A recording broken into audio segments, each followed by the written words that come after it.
again, or if he's going to try something entirely new, or just default back to Nasus, because those are the only three things we've seen Meteos play. And this is the first time somebody's going to actually really ban Zed out against High. They're saying no, and we've seen it. It was actually played in MVB Ozone's game last night. Skara started playing it again. He had a 6-0 game something yesterday, and it's really kind of something the team can synergize around. And Zed's a playmaker, so they just don't want that playmaker in the game whatsoever. Yeah, playmaker, split pusher, all of the above, just able to create a lot of general push pressure that Cloud9 is so known for. They kind of clamp the enemy in, but also just a safe lane pick for High and a comfort champion, especially since on the 3.8 patch, for those of you that managed to watch both the European and the North American LCS, the European LCS was on 3.7 because they've been traveling a lot and haven't been able to practice on that, but we're on the 3.8 patch, which is the same patch that we have on live right now, so no confusion from now on.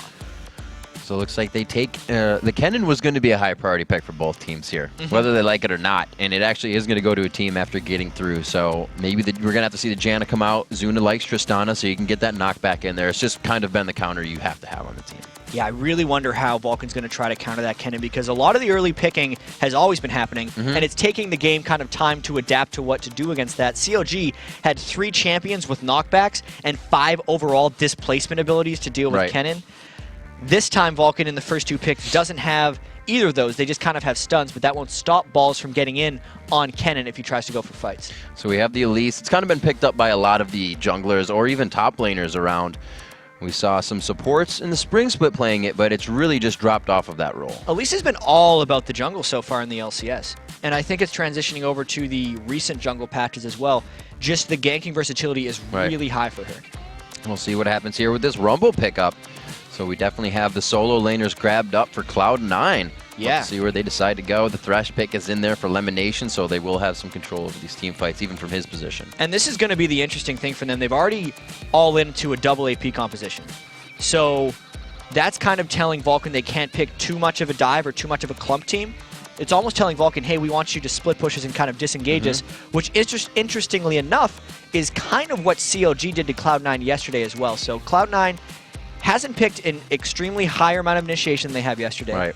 They're opening themselves up to kind of the same stuff so far, and they're saying that they just kind of want to play their same game again, which is not the wrong thing to do. You don't need to change your game today because of one loss. I like the way Cloud9's picking so far. They're a team to tweak things, right? They didn't take the Korean strategy that was right in front of them. They tweaked it, so they can do it and continue to do that. We'll see what they have for picks here. Zuna wants to stay on the outside rather than the pushback, so they're kind of just letting the Kennen pick happen and really putting no counters towards it. And this is telling us that, well, they do have the one. Like, if Lee Sin can kick Kennen back, it could work. That's what Insec was doing really well in the All-Star game whenever he was playing against a Kennen. Yeah, that was unfortunate. This also probably tells us, a little sad, this also tells us that the Elise is not a jungler. It's most likely the Xmithie because that's his most played jungler. And the Kog'Maw pick is pretty much to be predicted from Cloud9 since they specifically banned out Caitlyn and Tristana, which are Zuna's other 2 big champions. Wow, so they decided to take Nasus for Meteos here. Yeah. I like that pick. It's back to what works. Yep. Because yesterday, the Ezreal didn't make much sense in the Cloud9 composition. They had all these kind of hard engagers, and then Ezreal's like, I'm going to poke from the back and just do some fun stuff. At this time, Sneaky can just run in with everyone else. He can bully a lane if he's up against Zuna, and they're just going to be a very aggressive, strong team like we know them for. I like that they picked the Nasus since it's the second fallback jungler from Meteos as well, and it overall is just a more Cloud9-centric team comp right now. We'll see what BloodWater has to choose for himself. That Sona's still on the board for safety. It's just his champion. It's got to be Sona. It doesn't seem to synergize with the team very well. It's going to be just be an all-around pick for him. Yeah, I think the only synergy here is the fact that Cloud9 would have so much AoE damage that Sona could either counter-engage with the Crescendo or just get some auras going down. But he's picked into the Janna. I feel like, I don't think he's as good of a Janna as he is a Sona player. But he's picked into the Janna because of the Kennen. He wants to be able to disengage it. That plus Nasus, he can both blow out of team fights. It is the champion-specific counter pick, and we have to see if that works out for BloodWater. This is going to be big for them. So the Sona pick does not go out for BloodWater, like we were saying, one of his more comfort champions and really where he can kind of pioneer the ship from behind and really save it if they need to get out of any troublesome situations. And you're going to get that, right? Cloud9 always bringing safe lanes to the board, and you're going to have that. You have Rumble in the top lane, give him 1 kill, he's off and running. It's not even safe lanes, it's just like bully lanes. Like lanes that will crush if they get going. Right. Is what Cloud9 wants to do. And then you see Vulcan as well. with the Janna, they don't, and even the Kog'Maw, like, they do not have early game laning presence. The Elise and Lee Sin is going to try to augment that and kind of get them through the early game, but this is still going to be another one of those survival games for Vulcan. That's what BloodWater was talking about with us yesterday when they beat Curse. All they really have as their main objective for the early game is just, let's not mess up our level 1, let's win the late game. Right. That's really all he was talking about. Cloud9 knows they are super strong, and they try to take advantage of that. Vulcan has a team that's not very diveable, and Cloud9 is kind of the one to be all over that. We'll have to see where they really focus the junglers on this. You have Rumble in the top lane, where Meteos can try and focus that if they go for the 2v1. But I don't know. It's kind of a toss-up for just the early part of the game. It's still the new jungle. BloodWater and them, BloodWater and them. Vulcan are still warding the Golem buff, even though it's kind of shied away from by the AD carry and support now. They're still going with that support, or the wards all the way down that left side of the jungle. And Cloud9 got burned in level 1 yesterday. I want to see if they try anything else creative today. You can see the pings going out already by Vulcan, and that ping by the red buff of the Vulcan's own red buff is where COG placed a ward yesterday, and that's the ward that actually got COG 2 kills. Vulcan's not gonna, or Cloud9's not gonna fall for that, even though there is a chance they'll get caught out because there's 2 solo laners that have started with wards on Vulcan, which makes it increasingly difficult for Cloud9 to predict the ward positioning because they have to track more than just the support. So here we are into game 1. We can see Cloud9 making fast moves here. Rivington III and Jat bringing you live on the Rift. Lee Sin trying to do some damage. Xmithie giving a bit of harass. So they know where Cloud9 is. They're just going to get what they want out of this invade. So really the first different level 1 we've seen here coming out of the 3.8 patch. I guess actually towards the end of the day, people were they were doing this as well. Yeah, the first 2 games we saw fights. The next 2 games we saw just a lot of buff warding. And I'm actually surprised we haven't seen more buff trading. I thought there was going to be a lot of teams invading each other's reds and just kind of giving it away. That's what Cloud9 thought they were doing yesterday against COG, and that's how they got burned for it. And I think that's what they're trying to go for again here, as they see that Vulcan is a bit spread out, and they can brute force their way into the jungle. They just have such a good level 1, and they know it. Like we said, Cloud9 is just one of those teams that knows they can abuse certain points of power, and that's what they do. Especially with this level 1, they actually walked through everywhere they wanted to put a ward. It wasn't dangerous at all.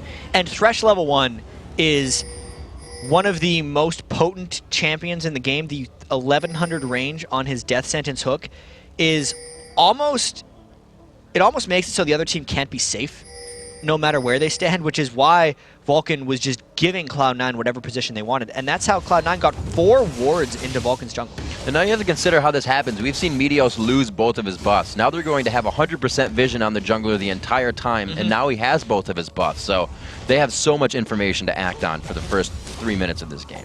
Yeah, this means that they can push up whatever lane they want, since there's going to be nowhere Xmithie goes in the jungle that Cloud9 will not have track of. So even though, like, it may seem like a couple wasted wards if you read the blue buff and the red buff, it's like, well, if you know he started red, then he's probably going blue next, but not for a Lee Sin, and not in the 3.8 jungle with the potential buff steals. Because if Xmithie, as you see now, doesn't get seen by the blue buff ward, Meteos knows that they're going to be coming in for an invade on him. I want to see how he deals with this. You may have seen the image coming down of that. Yeah, the ward going over, actually, to see Janna, or after they actually hit the lizard, rather. So they're going to be able to steal that away. Meteos knew it was going to happen. He kind of just walks away from it too. Yeah, that's actually unfortunate to them because Cloud9 put their support top lane, which meant BloodWater very easily roamed into the jungle and helped Xmithie get that red buff. That was just two people mid lane, gives you way better access to buff steals, and I think we're going to be seeing a lot more of that as people get used to this patch. They got him super strong. It was actually, Balls was almost level 2 by the time Zuna, he was helping with red, got to the bottom lane. So it was BloodWater and Zuna giving Xmithie a really healthy red so they could make that easy. Really surprising play, considering Lee Sin isn't necessarily the best scaler, but he is an incredibly strong early game ganker, and they're going to try to punish Cloud9 for playing aggressive early in lanes, as mancloud goes for a stun. Let's see what High is taking. He does have that rush. He's able to get away. Will they be able to land the Q? Xmithie just out of range. A good dodge from High. Keeps himself in safety. Really good plan of escape there for High. Even though he was pushed up in the lane, he was favoring the left side of the river because he recognized that Xmithie was going to be coming in from the red side jungle since that's what was stolen. And in doing the support top, Cloud9 makes it work for themselves, knowing that Janna was nowhere near and they'd be able to take that top lane. So far they've put themselves up on the game, being reactionary to the steals of Vulcan. We'll see if Balls can hold himself in the bottom lane here. And it looks like 3v1's not going to be too much trouble. He's got a lot better wave clear than nobody being in the lane. Oh no, they're going to the Sycho Sid. The repel's there, but he's got nothing to go to but he goes back towards the base, or away from the base rather. He may actually be able to get out of this. Yeah, I think he's escaped. It's a tricky little spider. Didn't even have to burn minion flash. wave just kept pushing up. And now Balls is getting pushed off the bottom turret as well, so this isn't actually a good thing for Vulcan because they might be losing their second tier turret while taking a 1. Taking a little bit more poke damage, so this is exactly what Vulcan needed to do. They stayed strong here. There's only going to be one more wave, and he's got to be pretty careful because they just may decide to go the dive with a second tier turret before 5 minutes going down. We got some super weak from the spring split going on. Yeah, this is now a summer split record for fastest second tier turret taken down. 4 minutes, 48 seconds, because there was no response from Vulcan. Not a single thing was done to help Sycho Sid in that lane, and all of Meteos' attention was put in that top lane. Once Meteos lost his red buff, much like he did against Dignitas in week 1 when he lost both of his buffs, he was saying, you took my buffs, I'm going to go to a lane, what now? And it worked out for Cloud9. I was just going to say that. What were they going to do with the next 3 minutes of knowing exactly where the jungler is? Take my buff, we'll take 2 turrets. And I think the gold is going to be in their favor on that one. So with those 2 turrets, so much pressure towards the top lane now that how this is going to focus or affect their focus on Dragon and somebody split pushing that top lane. They can't lose an inhibitor turret before 10. That top lane is so long now for Sycho Sid. Like, look where he is. Sycho Sid could not be farther away from the Dragon. And Zuna is already incredibly low. If Cloud9 wanted to make a play for Dragon, they might be able to. No, Xmithie going in on LemonNation. They may be able to get a kill here. That's exactly what they need. Who do they trade it with, though? It does go to high. That's going to work out for them. Sneaky might have wanted that pretty good, but it all works out in the end as they go 1 for 1. And that is just jungle for support. So in terms of actual lane pressure here, I'd say Cloud9 has a little bit more of a power play. Knowing that Zuna got pushed out by Balls in the bottom lane as well means this relentless turret pushing is going to continue here for Cloud9. Yeah, they are putting that power play to the test right now in front of Vulcan. mancloud trying to put the damage back that he can. BloodWater there to assist him, and they're actually being quite aggressive. They are risking HP to save this turret because they know they're losing too much too fast. And I wonder how much BloodWater is going to have to move around the map this game. I think Jan is going to be an increasingly popular pick against Cloud9 throughout this year because not only does Janna have heavy disengage for Cloud9's team fights, she has some of the best mobility due to her passive move speed and wave clear just based off rank 1 Tornado, helping keep the lanes shoved back and getting minions off of his team's turrets. So we'll see where everybody is putting the wards down now. We do have some coming in mid. It's still Cloud9 with some deep, not deep in the jungle, but just placed towards the Wraith camp as well to get that default vision on. And Cloud9 says, we want this mid turret. It's going to be the pressure and probably the Dragon soon for them with what they've been doing. And this is just the way I think we could expect this game to play out. Cloud9 is doing as much pressuring as possible right now, keeping the lane shoved, whereas Vulcan is mainly, aside from the couple ganks that Xmithie's been doing around, the rest of the team is just mainly trying to farm up. Zuna has been left alone by BloodWater as BloodWater runs around and tries to help out lanes, and Zuna's trying to freeze the lane and farm up, whereas like his analog on the other side, Sneaky, has been running around trying to kill people, which is what we expected. And really, with the aggression that Cloud9 shows, and we say they're aggressive, they really play this so calm. They wait for the first few punches to be thrown, see what Vulcan really has to show, and then they say, okay, then we're just going to do this. Yeah, it's like a counterattack. Yeah. Instead of just going for a play, which kind of gets them in trouble, like it did against COG, where they just said, all right, we're going straight into the red buff, we're going to trade, you do this to us. It's now Cloud9 saying, we're ready for whatever you throw at us. As soon as they see where Vulcan goes, Cloud9 does something for themselves. That was a good chunk of damage coming out of a Q there. He's trying to go in again for another shuriken. A Q and a W will lock him down. A W is not in range. He flashes off of it. Definitely would have been Sycho Sid going down, but every lane, it doesn't even have to be a Zed. It doesn't have to be those playmakers. They're doing it alone on Rumble and Kennen right now. Meteos getting the lantern out on the Thresh Express, and he is going to be safe. And I'm trying to figure out what happened there with mandatorycloud's ultimate. I thought he was going to be coming to the... I'll find out later what he did there, but that was a very curious ult by mancloud because that is an incredibly important cooldown based off the way Cloud9 is playing their lanes. Xmithie, yeah, he did get that over. I actually thought he got that for a second. Would not have been good, but now they finally focus on Dragon. So this is Cloud9 not really taking a huge advantage for Dragon. It's still Sycho Sid now coming in with full health. That lane is long, but he was moving before this happened. So Vulcan making moves. Yeah, and the longer Vulcan holds this here, the closer Zuna gets to the fight. So this is potentially dangerous for Cloud9. Zuna coming in, he does not have much damage yet. Oh, slicing Maelstrom for the backside, he kicks him right into the team! High is gonna go down. didn't get enough damage there. There was too much focus. They continue. A great resonating strike. He goes in for the kill with the Tempest, and it looks like they can continue this one. mancloud finding a kill there, and the window worked in their favor, oddly. Yeah, LemonNation actually hooked in to die at the end of that fight because he thought he was going to be able to stop Xmithie, and that was Cloud9 taking a lot of damage at the Dragon because they knew they had the man advantage, but they took even more poke at the Dragon and damage, which allowed Vulcan to just close down in on them. So the 975 gold the Dragon versus about 1,400 gold worth of kills that Vulcan gets means Vulcan won that trade. It was a little confusing to me why Cloud9 waited so long to go for the Dragon. Vulcan was healed up. Sycho Sid was back to lane. They had a, like you said, the Twisted Fate ultimate had just gone down. Maybe would have pushed mid and then gone for Dragon. But nonetheless, the play is over. Vulcan makes a big play there, bringing themselves within 200 gold here. 4 kills coming off, not off of that, but now 4-1 as we reach 10 minutes. And 2 of those kills going to mancloud could be really important too. He just got those couple Thorns rings right now, but if mancloud gets going a little bit, he's going to be able to shut down a lot of the way Cloud9 roams around. But they really need to be able to hold off this turret. Cloud9 is relentless. They get definitive when something like that happens. They're like, no, let's clean that up. Make sure we get something back on it. And it's already 3 turrets to 1. This is pretty much the turret score in all of Cloud9's games, even the one they lost against CLG. So Vulcan trying to survive this onslaught right now, and they're doing quite a good job of it since they're only down 900 gold, despite being down 2 turrets and a Dragon. Right, they're doing well. Cloud9 has these chess pieces that they've already moved into position, right? Elise is up top. That mid turret wasn't really stressful for them to take down. It was something they almost had prepped if the Dragon went awry. So they're really setting themselves up for situations to happen, but they can't have any more fights like that because Vulcan will take advantage of every one of those. Yeah, and since Cloud9 should also be stronger in a lot of these early fights. The Draven very early on, just Thresh, I believe, still isn't even level 6 for LemonNation. The Cannon ultimate hit like 4 people. Like, these are very strong. Like, mid-game Dragon fights for a Rumble Cannon team are what they live for. Yeah. So when that didn't work out for Cloud9, it becomes a very dangerous game for them. Xmithie just keeping this mid-wave push. They're looking to keep the pressure, just at least a line of scrimmage up and down river that Cloud9 is not crossing. You see they push this river. They have high and balls in that bottom lane. Power in numbers, that rule of thumb. If you cross the river, don't do it alone. They could go right onto Zuna. Whoa! He thought he was safe for a second.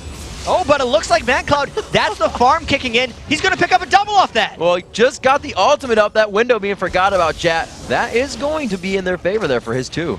Exactly. Like, Zuna is just a little puppy dog that was used as bait right there for mandatory cloud. It's only 12 minutes. It's exactly. It's only 12 minutes. There's no way Zuna's a threat yet. They're trying to shut down his farm because they know that if Sneaky can't outpace Zuna, then Zuna's going to outpace him like crazy late. But that's why it was so important that mancloud got those early kills. Coming in there with a needlessly large rod gave it a substantially larger amount of spike and a very easy double kill pickup there off of Cloud9's turret dive. I really don't know how many times, whether it was mandatory cloud focused by 7 people in the beginning of the game and he was down 100 CS, or it just happens where he picks himself up a double kill and then another double kill, and he just starts to come back in the game and super carry, and he really is starting to do that now. 12 minutes in, the first TF foul kind of made us think. The second TF foul picking him up a kill. Looks like LemonNation finds another death sentence for himself. Ball's taking some damage here as he tries to pick up that Xmithie on the way out. And Xmithie's the one trying to run around making plays, and it's actually not costing him that much. He's only 21 minion kills down onto Meteos.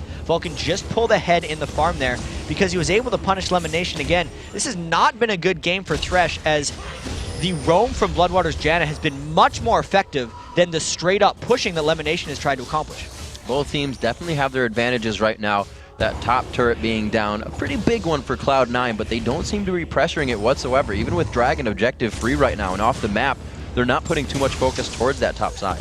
Not at all, and it's because it's such an incredibly long lane versus just this asymmetrical amount of turret destruction that Cloud9's put against themselves. The closer Vulcan gets to Dragon, the more turret support they have. And since Cloud9 is trying to get the Dragon control, since that's the big reason they lost the game against CLG, Cloud9 says we need to be able to control Dragons when we have pressure. They don't care about this top lane, and it's actually resulted in letting Sycho Sid get a lot of alone time up there, and that's why he's the full 18 minion kills ahead of balls. So it's almost like pushing yourself into a situation you can't approach yet. Exactly. Since they killed 2 turrets that early in the game, that's when Cloud9 has to run around to the rest of the map. And if they don't make that 1,500 early gold count, it's not going to matter, because the difference in map pressure that early in the game from having 1 turret down in the same lane to 2 is almost nothing, since everything else is still alive and the other objectives haven't changed.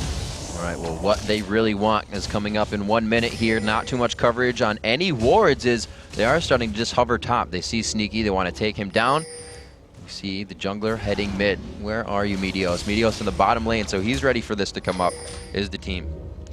And I'm a little surprised by mancloud's Zhonya's Hourglass Rush. A lot of times you'll see that as a Twisted Fate if he's against like a Kha'Zix or a Zed. Right. Because he can prevent himself from that assassination. But since Cloud9 is typically a magic damage team, he's doing this Zhonya's strictly for the TF initiation. He'll Kid rocked it yesterday. Teleport right next to someone, pop that scary. Zhonya's, and just go for it. And it is needed for Cloud9 since they don't have hard initiation, but it's interesting that he didn't go for more damage right off the bat since it's still so early. And really, such a close game if you haven't gotten already. It's only a few hundred gold, 800 gold to be exact. Cloud taking a shot there high on the Q. And this is actually Vulcan trying to split push the lanes while Cloud9 takes the Dragon. I don't know if this is worth it for them because there's multiples pushing down mid, and Sycho Sid is creating some more action in that top lane. There's the ults going on. Oh, wow. High trying to jump out of the Xmithie ultimate. The Dragon Rage not going to hit. A nice Rumble ultimate keeps them from initiating the fight again. Does he go down? No, he gets out with a sliver of health. Can he hit the harpoon? He gets locked up. Will the teleport come in with the shield down in no time? No, the flame spitter is too much. He gets burned down. So does BloodWater, and they're going to look for more off of this. That's a big break for Cloud9 right now. You have to give credit to High for holding that mid turret and turning it around. Cloud9 killed that Dragon so fast, ran mid to support, and then cleaned up Vulcan before they could run away. Sycho Sid also didn't even get the top turret, so this is such a power play for Cloud9. It's always a game of chess for Cloud in these fights. High played that so well, flashing before Lee Sin even got to the insect kick play to put him back into the fight, and then he held himself with 3 in mid. But they were able to come back on that. So 16 minutes in, they finally pick up one of the gold leads we're finally seeing. 3,000 gold, 2,000 gold is the time it ticks up for Vulcan there at 24,000 to 22. So 7-4 in the kills, kind of going back and forth there. TF still lives, so mancloud. No, his bounty actually did get crushed within the last fight, so he's back around there. But this is going to be big. None of the kills onto Sneaky yet. Mandatory Cloud, however, with that Zhonya's this early, still going to be able to counter that mancloud. He's still going to be a force, even though he wasn't killed here. And Vulcan's really trying to get some of the turrets back since the gold is still close. And they know that Cloud9 had to go deal with other things after making that big play.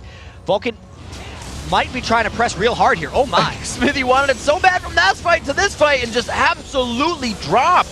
Meteos goes down and they look to take the turret.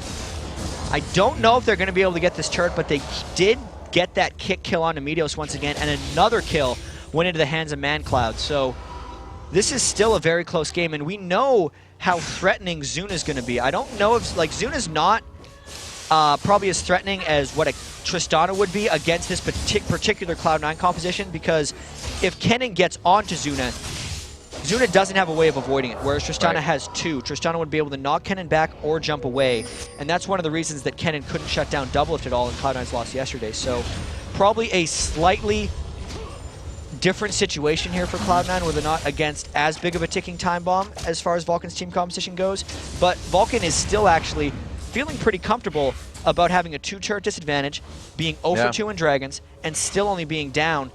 Obviously, they don't know the gold, but they know they're not down by much. Once you know how Cloud9 fights, and that's pretty much to go in aggressive, I'm seeing where Zed would be such a huge pick still for this team in general, right? Kennen he needs flash.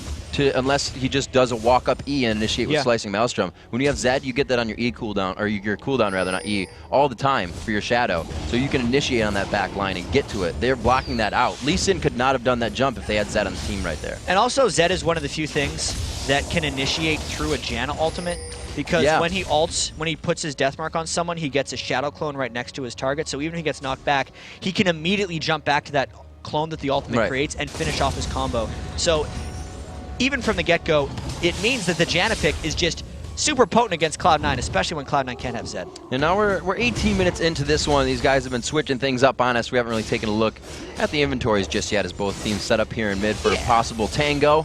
We do see the Golem Spirit coming out onto Meteos, very common knowledge if you're a Nasus, you want to run around the team fight with some tenacity.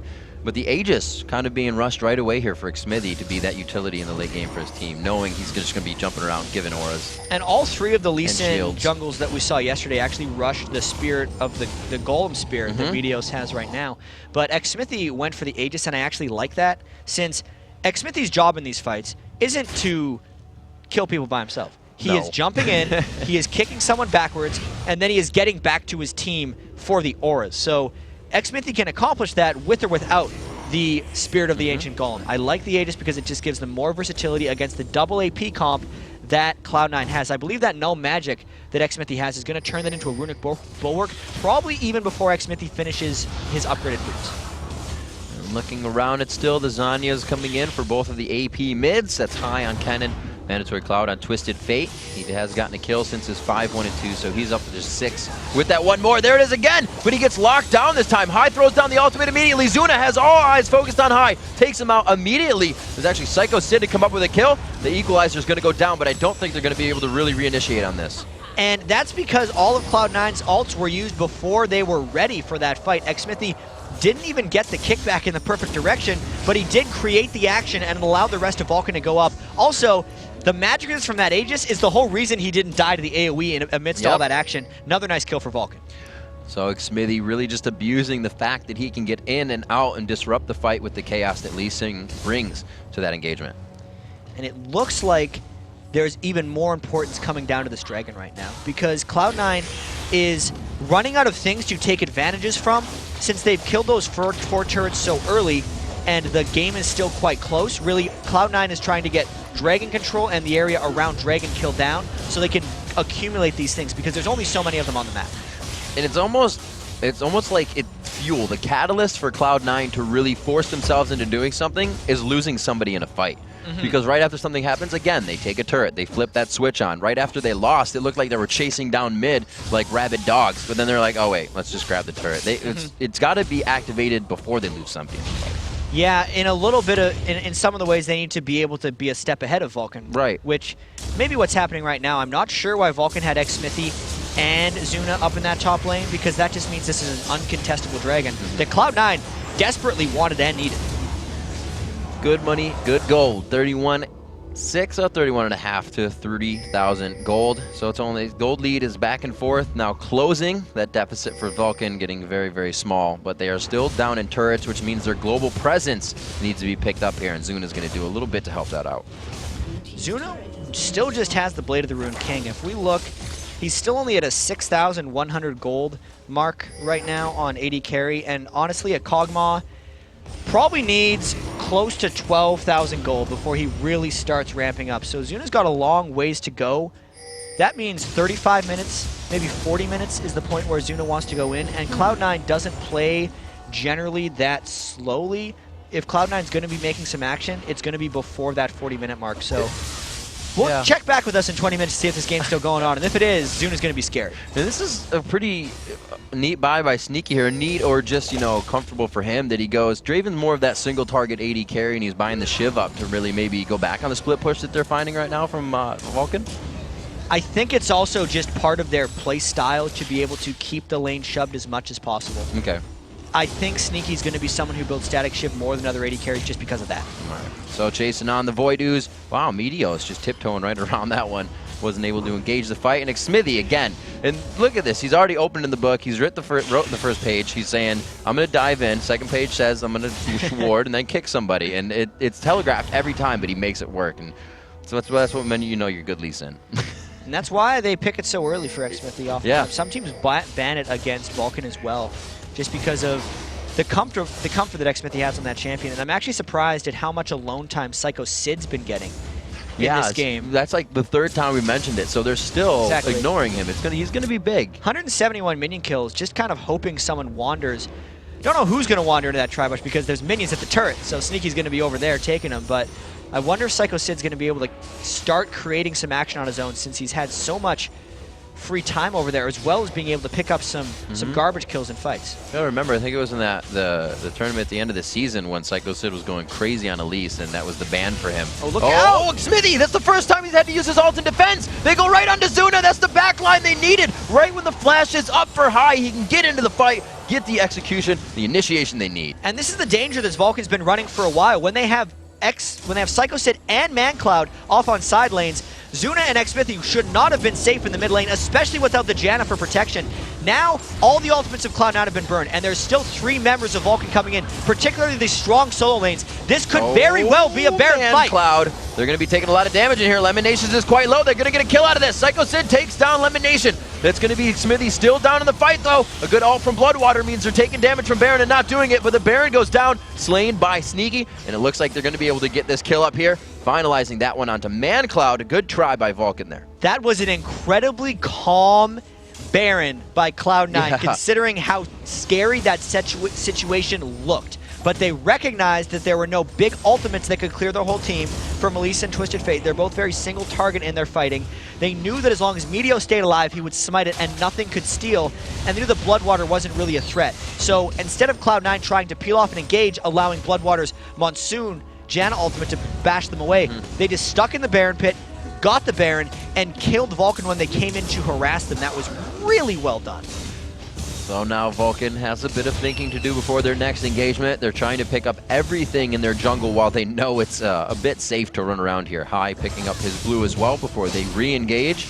We'll have to see what BloodWater does for this wardage right now. We'll see Lee Sin pushing bottom, maps objective free, so it's probably going to be everybody cleaning up as much as they can before they're forced into that next fight. And right now Cloud9's thinking about how they can find their next dive. They have the Baron. They know they don't want this game to go to 40 minutes.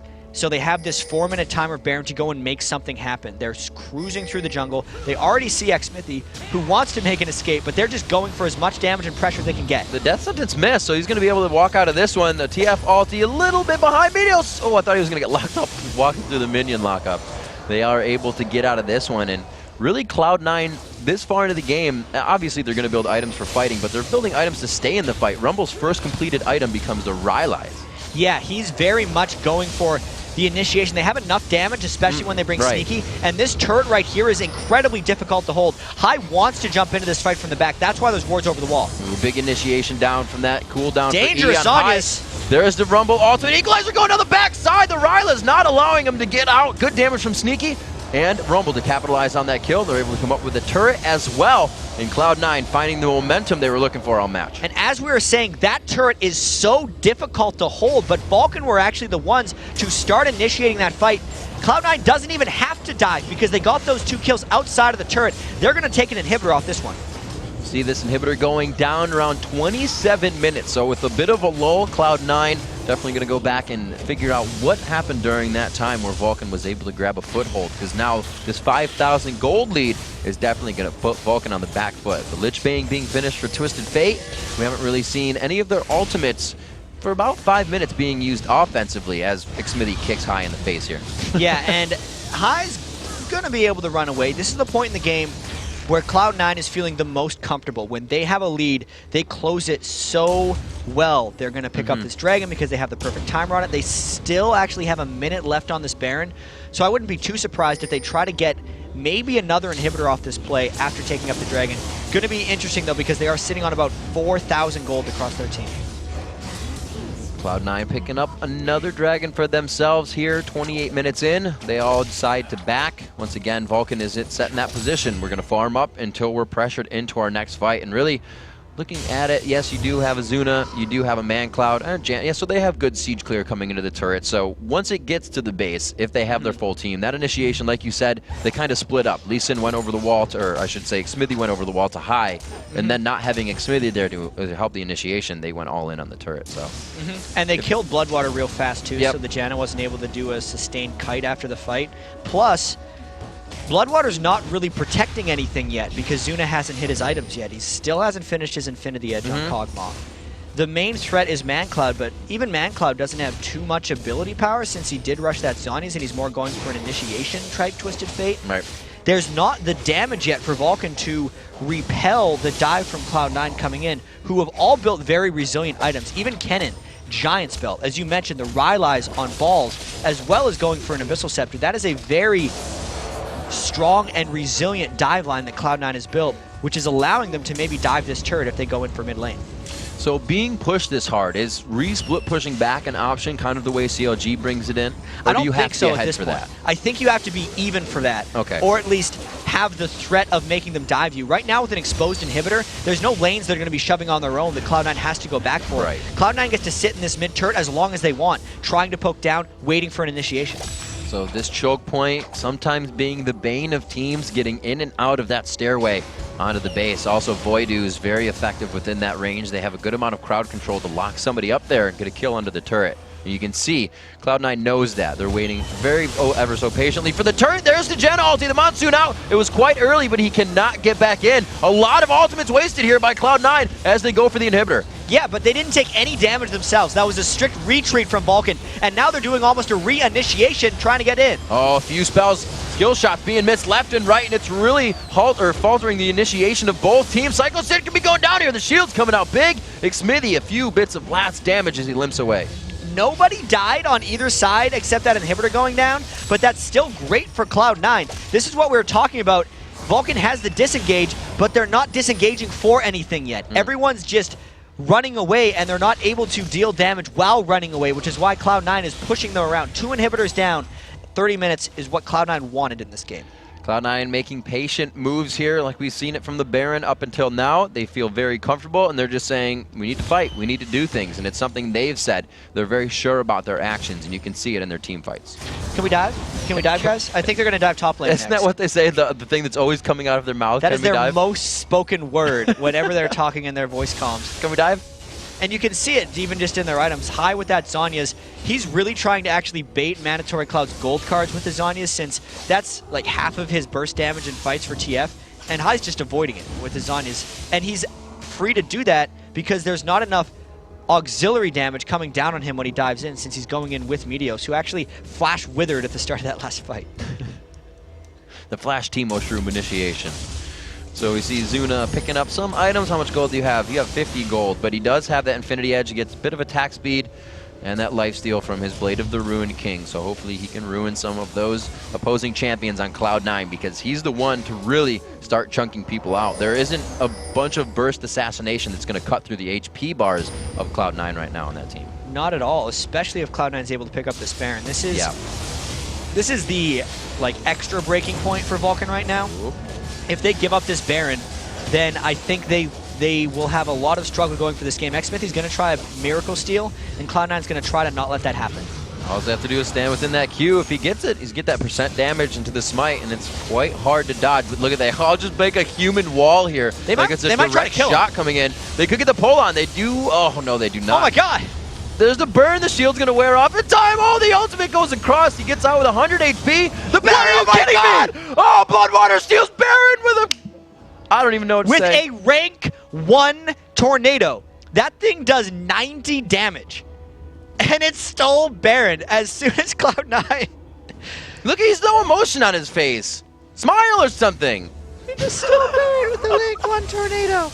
Are you kidding me? All right, let's give some silence for the crazy epicness that that just was. All right, thank you. All right, 32 minutes into this one. Vulcan pulling out everything they need to keep themselves in this game, but those inhibitors still quite naked. That's really, really rare, Riv, that we see a Janna tornado. I didn't know what to say. From a support Janna Didn't even... with 0 ability power, obviously. Like, so the only reason I said the Howling Gale does 90 damage, okay, it does 85 right now, because 60 plus 25 bonus damage, like, it's just, that So thing didn't you do gave him damage. the advantage. You rounded up. Don't round up. Don't round up, man. Be true. Give the people the stats. That's like stealing it with a Soraka banana, pretty much. I don't even know. Soraka bananas are stale, +1 to Baron damage. It's a little easier. Cloud9's got to react to that now, and with face palms, pretty much. yeah, considering, like, I know, Throw everything. I know we're thinking about yesterday, because Cloud9 had a 5-0 Super Week, and the game against COG, even though COG was very confident about this, and there's actually going to be an article going up on All Esports later today about that game, but Cloud9 was very close in all of those games. and they just weren't able to close out because of Dragon control or anything else. All right, and well, these guys are lolling about and looking for the Dragon. We actually have a quick replay of the Janna Baron steal. And I don't know how Cloud9 is going to react to this because they thought the threat was gone when Lee Sin went through. And after Flame this, Spinner was even on. After this, Meteos didn't even get his smite off. So this is one of those examples of the team having so much damage that they kind of burst through your smite, and then just because the tornado came in at the same time, BloodWater got it. It's like one of those 1 in 500 chances that just happened to happen in an LCS game. So you're saying you still have a chance? There's always a chance of stealing Baron, Riv. So we're going to see. Once a Gangplank ultimate stole Baron from 5 of us doing it, because I saw the Baron at 605, and this is back when, I think it was 605, this is back when Razor did like a 600 damage proc, and I Razor procced it, and then had 5 health yet as a cannonball hit it. So I never got in smite range for it. My smite, I was waiting on the smite number. That you knew of. And as soon as the smite number was there, the Baron was gone. Cloud9, they all just put themselves in a Ferrari and drove down to the bottom lane, speedy style. They used the Shurelya's for that one, thinking they could catch Vulcan off guard and grab the inhibitor before any reaction, but Vulcan is there. They were in the command ship, and they have landed to defend. Yeah, and I don't know if Cloud9 wants to dive the team with Baron. Remember when we said check back with us at 40 minutes? Oh, the hook on BloodWater is not going to be engaged on. Remember when we said check back with us at 40 minutes? We're 5 minutes away. And the inhibitors have respawned. So Vulcan might hold on. But they got about 5 minutes to hold on, I feel like. Ridiculous. Yeah. All right, so we can Zuna already considering that, hey, we need to start building some magic resistance, or at least for himself. He knows these fights are big. He knows he has the damage and the attack speed with those two and the passive on his Q. A little bit of Ryman. At 35 minutes, these guys just holding out on that Baron. It's not usual that you see a Baron used in defense, but they are doing it in grace. Oftentimes, it doesn't happen that frequently. When a team is down inhibitors and still get a Baron, the game stops because the team with Baron needs to defend their base, and the team without Baron isn't strong enough to tower dive a team in their base because the other team has Baron. And this is just allowing Vulcan to slowly inch their way back in here. So really, eyes on for Vulcan. Is it going to be mancloud, Zuna, their positioning? What are we looking for? I still think that if Vulcan wants to initiate, it probably has to be mancloud and Xmithie coming in. Zuna has to sit in the back. Even a hard initiation from Vulcan is very dangerous. Almost a poke disengage strat is what I'd expect to see from Vulcan. And waiting out as long as possible. Like, we said check back at 40 minutes, but if Vulcan wants to win, I feel like see us in an hour, because when the game's 60 minutes is when they'll be strong enough to win. And we saw Meteos taking a bit of damage from Zuna there, but you have to consider that was 3 standing still shots. You don't have time to stand still for 3 shots in a team fight, so this is going to be big. If he's still 75% health, they got to make every one of those shots count. And the Baron is gone, so if Cloud9 was staying up here for a reason, it's because they want to go back in for these inhibitors or they want to dive. All summoner spells and all ultimates are up in this game right now. You know, aside from Xmithie's poor little smite. But that doesn't matter in a team fight. We'll see if Cloud9 tries something hard here. Vulcan relying on the RNG of the Infinity Edge on Zuna right now. He doesn't have that from anything else. They are going to be moving in with this minion wave. Nope, they're just backing him off. They're making sure they can't. Oh, the flash, but they're kind of walking around each other. The Rylai's slow from the equalizer goes down as well. And mandatory cloud takes a good chunk there. They're not going to be able to do anything off of that. Whew, that almost got Vulcan into a little bit of trouble because I don't think they want to be initiating onto Cloud9 because as soon as they just wore off. Soon as they run into Cloud9, that gives Kennen an easier way of getting to Zuna because there's less to run through since Vulcan's putting themselves into Cloud9. Nobody ended up dying there, but I think that kind of showed us that both teams are equally scared of each other, and we have ourselves a new game thanks to the Miracle Tornado. Something. No idea. So coming in here, almost, you know, that could be completely planned if Cloud9 timed that Baron very, very well. They would have said, it's going to wear off in 5 seconds. Let's dive this. It's not going to matter. And, you know, it almost worked. I don't think they were thinking about it. Vulcan almost just bit into the runaround with that brigade of minions. So at 37 minutes, we do have that Baron back up in 1 minute. However, I don't think we're going to get the steal from BloodWater, but I'm going to leave it up to chance. Maybe he can get it again. Maybe. I mean, my Janna mechanics... I bet you if you set it up for him to try, he'd miss. Yeah, my book of Janna knowledge was a little bit rusty. I want to correct this. Maxed charge rank 1 tornado when it spins, does 135 damage before resistances are factored in. So it did a little bit more than 80. It's like an auto attack is what he stole it with. But I just wanted to make sure that's technically correct so we realized how ridiculous that was. Reddit thread debunked. No thread. Somebody just deleted it. So 10-9, still close there. 3,000 gold. It's only been fluctuating between that amount and the deficit of 1,000. So Vulcan doing a very nice job with that last Baron and keeping themselves farming up to keep themselves in the game. However, it is 8-3 in turrets, and with 11 turrets on the map, 3 is the amount that Vulcan has left. Yeah, and not the funnest ones to have left, right? No. At least they have the Nexus turrets. At least they have double Nexus turrets holding themselves up. mancloud actually used another TF ultimate just to kind of scare off because the Baron is once again a threat. And the thing with these Nexus turrets as well, one, obviously it's the ones the farthest away from the Baron, but having a side one down means you have an easier direct line at Nexus turrets. You're not getting shot by both as you would be from the mid. So even the lines they have are a really big advantage here to the win. Yeah, I wonder if Vulcan can defense this Baron, or if Cloud9 is just going to be so scared about doing it, they're going to just try to play this back and forth Baron boogie for like 5 or 10 minutes and hope they get an engage. Like, there's got to be a lot of doubt going in Cloud9 right now, just knowing that they were essentially a miracle away from closing out this game entirely, and now they have a much more difficult task in front of them now. And the thing is yeah, the BloodWater thing was awesome, but it doesn't for sure say they can steal another Baron. So this is still very, very scary for them. It's not like, yeah, we got it last time, you do it again. This is very murky water. And it's gotten kind of to that point now. Zuna does do damage if we have an initiation fight because he's got his last Whisper. He's hit 12,000 gold on Kog'Maw, which is, you know, the point of 3 big items and 1 defensive. Plus, mancloud has put the offense into his initiation build as well. Now sitting on 607 ability power on that Twisted Fate. So he hurts as well. This is becoming dangerous territory for Cloud9. It's been a super different game in the builds. The Rabadowns were the last things built. It was the Rylai's rushes all came long for everyone here. And exactly. That's weird. There's still the defensive itemization on Cloud9 as well. Fight. These fights are lasting because the huge burst isn't there.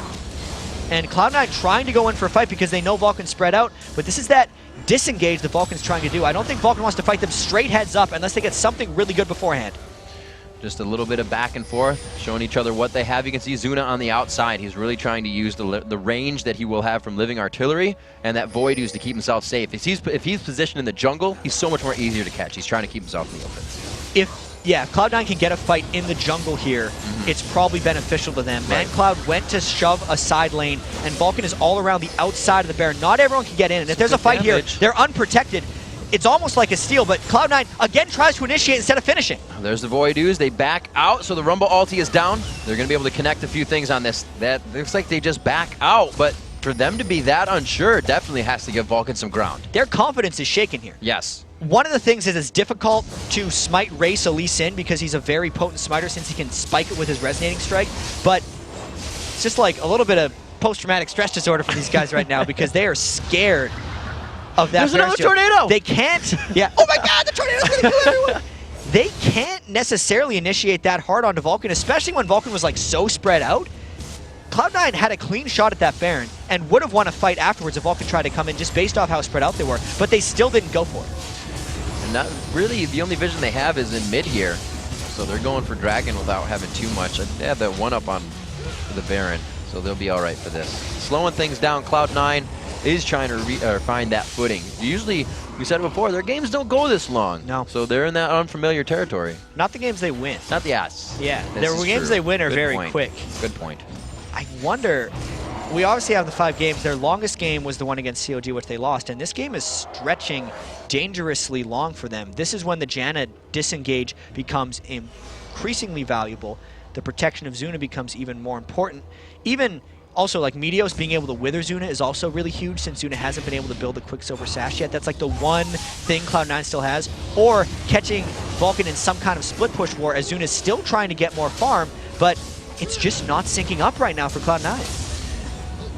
Still looking at these builds, everybody's got the Abyssal Scepters and whatnot. Very unselfish builds coming in, all the auras and whatnot, and then the Rylai's to continue the fight for everyone. They're synergizing so much just to kill each other. Yeah, and Cloud9 wants to probably go in for a fight here. The good thing about fighting on this side of the map for Cloud9 is if they lose, they don't lose the game. But if they win the fight, they would be able to finish the Nexus turrets due to the positioning. So a little bit of harass, not exactly the person you want to grab. They decide not to go with that one. See who stands in the front here. High, putting himself up top, trying to get some damage on. Their minion wave is a little ways behind them, but they should be able to get at least half on this inhibitor here.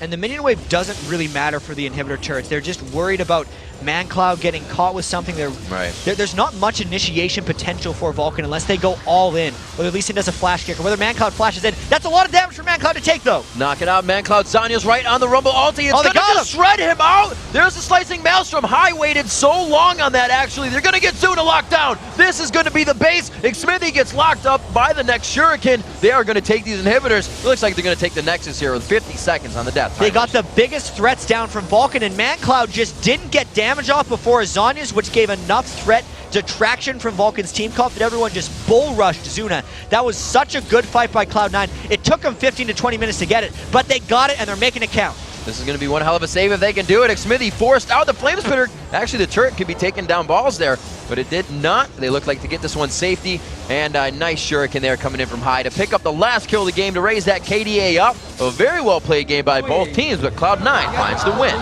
That's one of the most stressful ways to win a game. They had to win twice because there was a close game.